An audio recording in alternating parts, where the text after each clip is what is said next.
हरिः ओम्। हिरण्यवर्णां हरिणीं सुवर्णरजतस्रजां चन्द्रां हिरण्मयीं लक्ष्मीं जातवेदो महावः तां महावः जातवेदो लक्ष्मीं अनपगामिनीं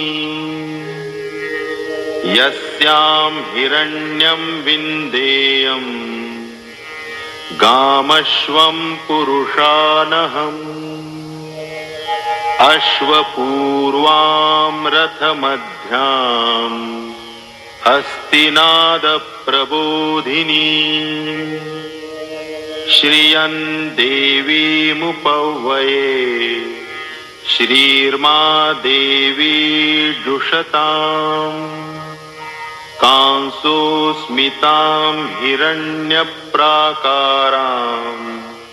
आर्द्रां ज्वलन्तीं तृप्तां तर्पयन्तीं पद्मे स्थितां पद्मवर्णां तामिहोपह्वये श्रियम् चन्द्रां प्रभासां यशसा ज्वलन्तीं श्रियं लोके देवजुष्टामुदारां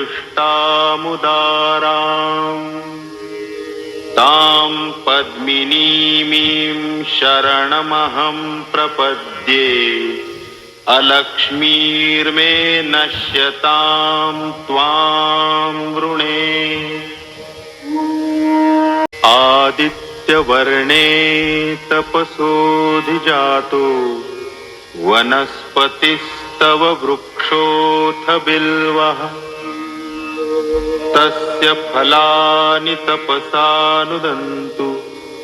मायान्तरायाश्च बाह्या अलक्ष्मीः उपैतु मां देवसखः कीर्तिश्च मणिना सह प्रादुर्भूतोऽसुराष्ट्रेऽस्मिन् कीर्तिं वृद्धिं ददातु मे क्षुत्पिपासामलां ज्येष्ठाम् अलक्ष्मीं नाशयाम्यहम् अभूतिं असमृद्धिं च सर्वानिर्णुद मे गृहात् गन्धद्वारां दुराधर्षां नित्यपुष्टां करीषिणीम् ईश्वरीं सर्वभूतानां तामिहोपह्वये श्रियम् मनसः काममाकूतिं वाचः सत्यमशीमहि पशूनां रूपमन्नस्य मयि श्रीश्रयतां यशः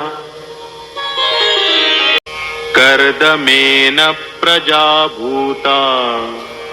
मयि सम्भव कर्दम श्रियं वासय मे कुले मातरं पद्ममालिनीम् आपस्रजन्तु स्निग्धानि चिक्लीतवस मे गृहे निच देवीं मातरं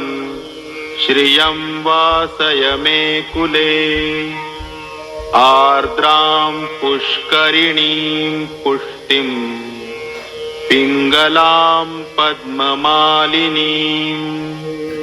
चन्द्रां हिरण्मयीं लक्ष्मीं जातवेदो महावः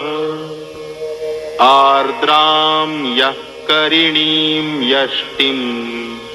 सुवर्णां हेममालिनीं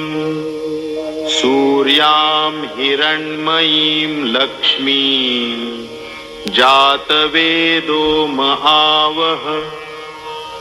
ताम आवह जातवेदो लक्ष्मीं अनपगामिनी यस्यां हिरण्यं प्रभूतं गावो दास्योश्वान् विन्देयं पुरुषानहम् यशुचिः प्रयतो भूत्वा जुहुयादाज्यमन्वहम् सूक्तं पञ्चदशर्चञ्च श्रीकामः सततं जपेत्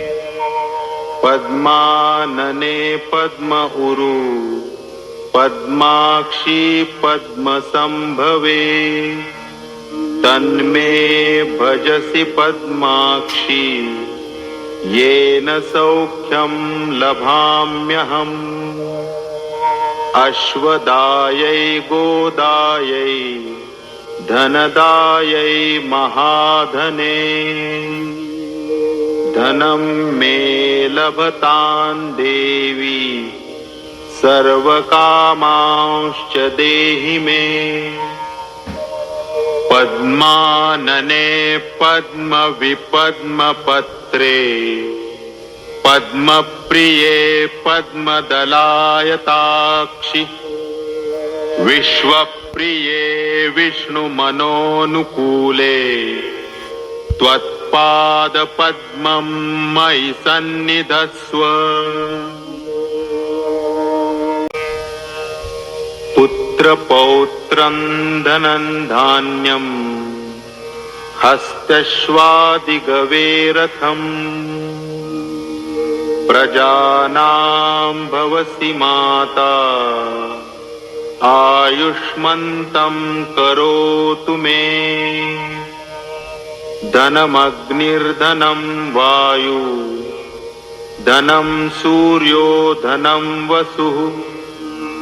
धनमिन्द्रो बृहस्पतिः वरुणं धनमस्तु मे वैनतेय सोमं पिबतु वृत्रः सोमं धनस्य सोमिनो मह्यं ददातु सोमिनः न क्रोधो न च मात्सर्यं न लोभो नाशुभा मतिः भवन्ति कृतपुण्यानां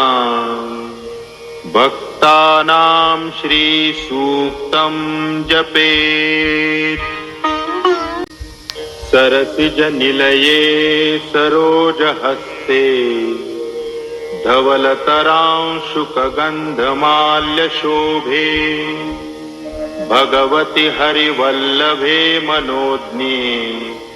त्रिभुवनभूतिकरि प्रसीद मह्यम् विष्णुपत्नीं क्षमां देवीं माधवीं माधवप्रियां लक्ष्मीं प्रियसखीं देवीं नमाम्यच्युतवल्लभाम्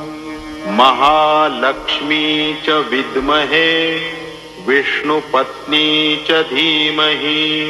तन्नो लक्ष्मी प्रचोदयात्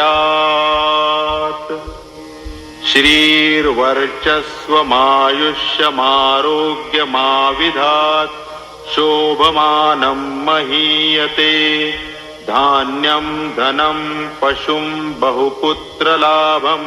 शतसंवत्सरं दीर्घमायुः हरिः ओम्।